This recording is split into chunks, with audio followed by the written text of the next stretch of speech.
আসসালামু আলাইকুম। আমি মোহাম্মদ বেলাল হোসেন। আজকে আমরা Roni Parvez EEE job solution বইয়ের 3 ফেজ এসি সার্কিটের 175 এবং 176 নাম্বার ম্যাথ নিয়ে আলোচনা করব। আমরা কিছু ম্যাথ স্কিপ করতেছি, যে ম্যাথগুলো একেবারেই সহজ ওই ম্যাথগুলো আমরা সবাই পারবো, যার কারণে স্কিপ করতেছি। আর কিছু ম্যাথ আছে অনেক বড় ম্যাথ, তো ওই বড় ম্যাথগুলো আমরা আপাতত স্কিপ করতেছি, কোনো এক সময় ওই ম্যাথগুলো আমরা করব। তো এখন দেখি 175 নাম্বার ম্যাথে তারা কি নির্ণয় করতে বলছে। তারা একটা চিত্র দিছে, চিত্রটা দেখে আমরা কি বুঝতেছি যে এখানে একটা ডেল্টা কানেক্টেড লোড আছে, লোডগুলো আনব্যালেন্স অবস্থায় আছে, অর্থাৎ এক ফেজে এক ধরনের লোড আছে, যার লাইনের মধ্যে ভোল্টেজ দেওয়া আছে, অর্থাৎ একটা ফেজ টু একটা ফেজের মধ্যে ভোল্টেজ দেওয়া আছে 100 ভোল্ট। এবং প্রশ্নের মধ্যে তারা কি বলছে, for the following unbalance delta connector load with ABC sequence, অর্থাৎ সিকোয়েন্সটা এবিসি করতে হবে। ক্যালকুলেট ফেজ কারেন্ট এবং পাওয়ার। তো ফেজ কারেন্ট এবং পাওয়ার বলতে ফেজ কারেন্ট এবং ফেজ পাওয়ার নির্ণয় করতে বলছে। তো চলুন ম্যাথটা আমরা সলভ করি। দেখুন এখানে কিন্তু সবসময় আমাদের মাথায় রাখতে হবে সিকোয়েন্সটা কি। সিকোয়েন্সটা কিন্তু এবিসি সিকোয়েন্স, আর আমরা সবসময় অ্যান্টি ক্লকওয়াইজ হিসাব করি। তাহলে এইখান থেকে চিত্রটা থেকে আমরা যে বেসিক কনসেপ্টগুলো পাচ্ছি, যে এটা যেহেতু ডেল্টা, কাজে এর লাইন ভোল্টেজ এবং ফেজ ভোল্টেজ সেম। যেহেতু ফেজের কারেন্ট নির্ণয় করতে বলছে, তো ফেজের ভোল্টেজ লাগবে, ফেজের ইম্পিডেন্স লাগবে। যেহেতু প্রতিটা ইম্পিডেন্স ফেজের মধ্যে দেখুন ইম্পিডেন্স দেওয়া আছে, তার মানে এগুলো অবশ্যই ফেজের। তো এখন দরকার হচ্ছে ওই ফেজের ভোল্টেজ, যেহেতু ডেল্টা সেহেতু লাইন ভোল্টেজ এবং ফেজ ভোল্টেজ সেম। তো এখন কথা হচ্ছে যে তারা তো এ এবং সির মধ্যে ভোল্টেজটা দিছে, তো আমি রেফারেন্স ধরবো কাকে? তো আমরা সবসময় যেহেতু মনে করি যে এরপরে বি তারপরে সি, তো এই জন্য আমরা এ বিকে রেফারেন্স ধরবো, অর্থাৎ এই যে লাইন ভোল্টেজটা সেটাকে আমরা রেফারেন্স ধরবো কিসে? এই এ এবং বি এর সাপেক্ষে রেফারেন্স ধরবো। আবার কথা হচ্ছে যে এইখানে যে আমরা লাইন ভোল্টেজটা ধরবো, এটা কি ব্যালেন্স লাইন ভোল্ট? লোড তো আনব্যালেন্স এটা বুঝলাম, কিন্তু ভোল্টেজগুলো কি ব্যালেন্স? যেহেতু কিছু দেয়া নাই প্রশ্নের মধ্যে, কাজে আমরা ধরে নিব এই যে ভোল্টেজগুলো হচ্ছে ব্যালেন্স লোড, ব্যালেন্স ভোল্টেজ। তার মানে প্রতিটা ফেজের ক্ষেত্রে অর্থাৎ লাইন টু লাইন ভোল্টেজ কী হবে? একই রকমের অ্যাম্প্লিটিউড, অর্থাৎ একই ভোল্টেজ হবে, কিন্তু এর অ্যাঙ্গেল 120 ডিগ্রি প্লাস আর মাইনাস থাকবে। তো চলুন ম্যাথটা আমরা সলভ করি। এই হচ্ছে ম্যাথটা। তো দেখুন আমরা এখানে সলভ করছি ম্যাথটার এ বি রেফারেন্স ধরছি 100 এত, বিসি মাইনাস 120 ধরছি, কারণ হচ্ছে কি এবিসি সিকোয়েন্স, বি পিছনে থাকতেছে, এই যে যা বারবার বলা হয়, এটা যদি বি হয় তাহলে এটা 120 পিছনে, এটা 120 সামনে, এটা যদি এ হয় এটা যদি সি হয়। তো এটা আমরা দেখলাম যে এটা 120, তাহলে সি এর ক্ষেত্রে দেখুন প্লাস 120 হয়েছে। এগুলো সবগুলোই কি? এগুলো হচ্ছে ফেজ ভোল্টেজ অথবা লাইন ভোল্টেজ, যেহেতু সেটা ডেল্টা। তো এখন দেখি আমরা ফেজ কারেন্ট নির্ণয় করব। তাহলে ফেজের ভোল্টেজ এবং ফেজের ইম্পিডেন্স বসাইলাম, ফেজের ভোল্টেজ বসাইলাম, বসার পরে কারেন্ট পাইলাম, এটা কিন্তু -53 অর্থাৎ 53.13 অ্যাঙ্গেলটা। এরপরে দেখি আমরা বিসি নির্ণয় করলাম, বিসির ক্ষেত্রে বিসির ভোল্টেজ বিসির ইম্পিডেন্স বসাইলাম, বসাইয়ে আমরা উত্তর পাইলাম। আবার দেখি যে সি এর ক্ষেত্রে ভিসি এর ভোল্টেজ ভিসি এর ইম্পিডেন্স বসাইলাম, বসার পরে এখানে অ্যাঙ্গেল পাইলাম, কিন্তু বইয়ের মধ্যে দেখবেন -156.86, মূলত এটা -51 মাইনাস হবে না, এটা হচ্ছে +156.87, অথবা আপনি চাইলে অন্যভাবেও লিখতে পারেন, কিন্তু উত্তরগুলো একই আসবে। তো এখানে কিন্তু মাইনাস হবে না, এটা প্লাস হবে, +156 হবে। তো আমরা ফেজ কারেন্ট পাইলাম। এখন আমার দরকার কি? Phase power. তো আমি যদি ফেজের ভোল্টেজ জানি, আমি যদি ফেজের কারেন্ট জানি, তাহলে ভোল্টেজের অ্যাঙ্গেল, ফেজের ভোল্টেজের অ্যাঙ্গেল ওই ফেজের কারেন্টের অ্যাঙ্গেল দিয়ে যদি cos θ করি, তাহলে কি হবে? আমি ওই ফেজের পাওয়ার পাবো। যেমন দেখি আমরা ভি এ বির পাওয়ার নির্ণয় করছি, তার মানে কি ভি এ বির ভোল্টেজ পাইছি, ভি এ বির কারেন্ট পাইছি, এবং এই ভির অ্যাঙ্গেল জানি, এই ভি অ্যাঙ্গেল কত? 0, এবং এ বির অ্যাঙ্গেল কত? -53। তাহলে এই যে বসাইলাম, অর্থাৎ ভোল্টেজ অ্যাঙ্গেল মাইনাস কারেন্টের অ্যাঙ্গেল, দেন বসার পরে এই 600 পাচ্ছি। অথবা আপনি চাইলে এইভাবেও করতে পারেন যে পিএবি মানে হচ্ছে এবি ফেজের পাওয়ার, এবি ফেজের কারেন্ট স্কোয়ার গুণন তার রেজিস্ট্যান্স, তাহলে তার কারেন্ট পাইলাম, তার রেজিস্ট্যান্স পাইলাম, তার পাওয়ার পাইলাম।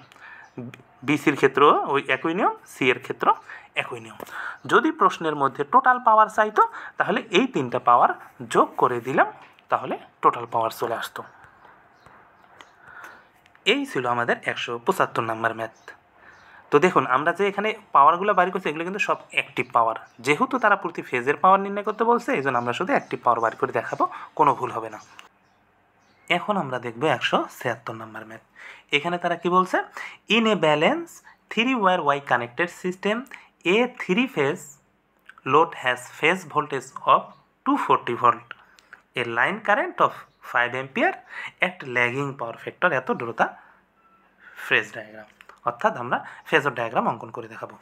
তো এখানে যে তারা ভ্যালুগুলো দিছে, এক দিছে ফেজ ভোল্টেজ এবং বলছে এটা ওয়াই কানেক্টেড, আবার ব্যালেন্স লোড নির্ণয় করব এবিসি সিকোয়েন্স হিসাবে আমরা, যেহেতু তারা কিছু বলে নাই। তো চলুন আমরা ম্যাথটা করি। এই হচ্ছে ম্যাথটা সলিউশন। তো এইখানে দেখুন আমরা প্রথমে করছি কি এবিসি সিকোয়েন্স অ্যান্টি ক্লকওয়াইজে করছি, দেন আমরা কি করছি ওর অ্যাঙ্গেলটা নির্ণয় করছি, যেহেতু ল্যাগিং তার মানে ভোল্টেজ এগিয়ে থাকবে, কারেন্ট পিছিয়ে থাকবে তার প্রতিটা ফেজের ধরন অনুযায়ী। তো এইখানে দেখুন এটা হচ্ছে এ ফেজ, এটাকে আমরা রেফারেন্স ধরছি, কারণ হচ্ছে ওখানে বলা ছিল ফেজ ভোল্টেজ 240।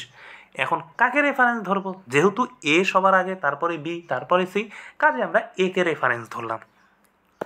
তাহলে এইখানে এ সমান সমান 240 ভোল্ট, অর্থাৎ এই জায়গাটা এই ভ্যালুটা বসলো। এখন এটা তো হচ্ছে ফেজ ভোল্টেজ, তো কারেন্টটা কি, স্টারের ক্ষেত্রে লাইন কারেন্ট ফেজ কারেন্ট সমান, তাহলে কারেন্টটা কী হবে ল্যাগিং। ল্যাগিং মানে কি পিছনে অবস্থান করবে, তাহলে সে কারেন্টটা পিছনে অবস্থান করছে। আই এ কারেন্ট কার পিছনে, ভি এ, অর্থাৎ এ ভোল্টেজের এ কারেন্ট পিছনে অবস্থান করছে 15 ডিগ্রি। দেখুন যেহেতু ব্যালেন্স, কাজেই হচ্ছে কি একটা ভোল্টেজ থেকে আরেকটা ভোল্টেজ 120 ডিগ্রি হয় প্লাস থাকবে নয় মাইনাস থাকবে, তাহলে কারেন্টটাও 120 ডিগ্রি প্লাস অথবা 120 ডিগ্রি মাইনাস থাকবে। তো দেখুন সব সময় হিসাব করতে হবে আমাদের রেফারেন্স পয়েন্টকে নিয়ে বাকিগুলোর অ্যাঙ্গেল আনতে হবে। তাহলে আমার ভিবি কত আসবে, ভিবি মাইনাস 120, এই যে ভিবি আসলো মাইনাস 120 অ্যাঙ্গেলটা, ভিসির আসলো প্লাস 120 অ্যাঙ্গেল, প্লাস 120 অ্যাঙ্গেল।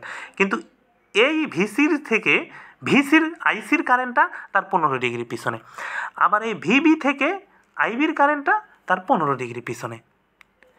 এটা তো হলো। তাহলে আপনি হিসাব করে দেখেন যে এই কারেন্ট থেকে, অর্থাৎ আইএ কারেন্ট থেকে আইবি কারেন্টের মাঝখানের যে দূরত্বটা এটা হচ্ছে 120 ডিগ্রি, আবার আইএ থেকে আইসির দূরত্বটাও কত 120 ডিগ্রি, আবার ভি এ থেকে ভি সি 120 ডিগ্রি, আবার ভি বি থেকে ভি এ 120 ডিগ্রি। তো সব ক্ষেত্রে আমরা দেখছি ভোল্টেজের ক্ষেত্রে তারা নিজেরাই 120 ডিগ্রি, কারেন্টের ক্ষেত্রে তারা নিজেরাই 120 ডিগ্রি। এখন কথা হচ্ছে আমার কারেন্টের অ্যাঙ্গেলগুলো কি আসবে। তো এই জায়গায় দেখুন আমার কারেন্ট আসছে কত, এত। তো আইবি তাহলে কত, আইবি হচ্ছে যে আগের কারেন্ট আসছে সেটা থেকে মাইনাস 120 ডিগ্রি পিছনে, তাহলে মাইনাস 120 ডিগ্রি পিছনে হলে আইবি।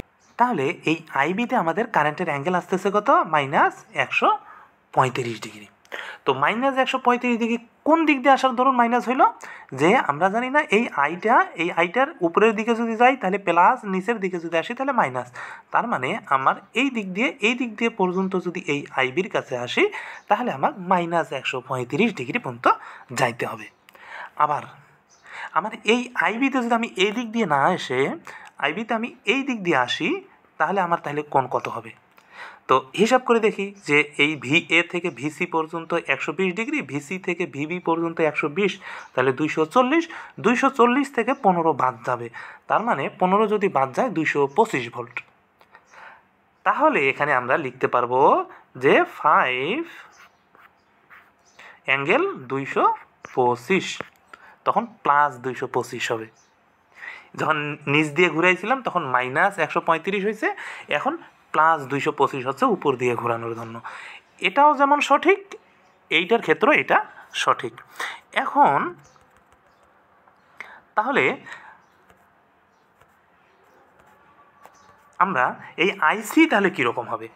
আইসির ক্ষেত্রে দেখুন, যদি আমরা এইখান থেকে যাই তাহলে কত হচ্ছে, যে এই জায়গা থেকে এই জায়গা পর্যন্ত আমরা দেখলাম তো 220 ডিগ্রি, তাহলে 220 ডিগ্রি থেকে 15 ডিগ্রি বাদ গেলে তাহলে থাকে কত, 220 ডিগ্রি থেকে 105 ডিগ্রি থাকে।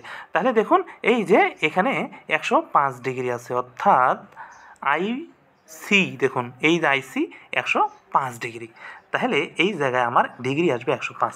এখন কথা হচ্ছে আমি তো এই দিক দিয়ে ঘুরাইলাম, যদি আমি এর এই দিক দিয়ে ঘুরাই, অর্থাৎ এই দিক দিয়ে যদি ঘুরাই তাহলে কত হবে, তখন মাইনাস এইখান থেকে এইখানে 120, আর এটা 120 240, আর 15 হচ্ছে 240 আর 15 255, তখন আমরা লিখতে পারবো -255, অর্থাৎ 5 -255 লিখতে পারবো এই জায়গায়। তো -255 অ্যাঙ্গেল যে কথা, 105 প্লাস 105 অ্যাঙ্গেল একই কথা। তো আমরা চাইলে যে কোনোভাবেই তাকে উপস্থাপন করতে পারি, তবে সেটা হইতে হবে সঠিক পন্থায়। তাহলে অ্যাঙ্গেল আমরা এভাবে যদি লিখে দেই তাহলে কোনো ভুল হবে না। সবসময় আমরা অ্যাঙ্গেলকে জিরো রেফারেন্স থেকে কল্পনা করে যতদূর অবস্থায় সে আছে সেই অবস্থাটা উপস্থাপন করে দেখাইতে হবে যে সে জিরো থেকে, অর্থাৎ এই জিরো পয়েন্টটা থেকে সে এত দূরে অবস্থায় আছে। এই হলো আমাদের আজকের লেকচার।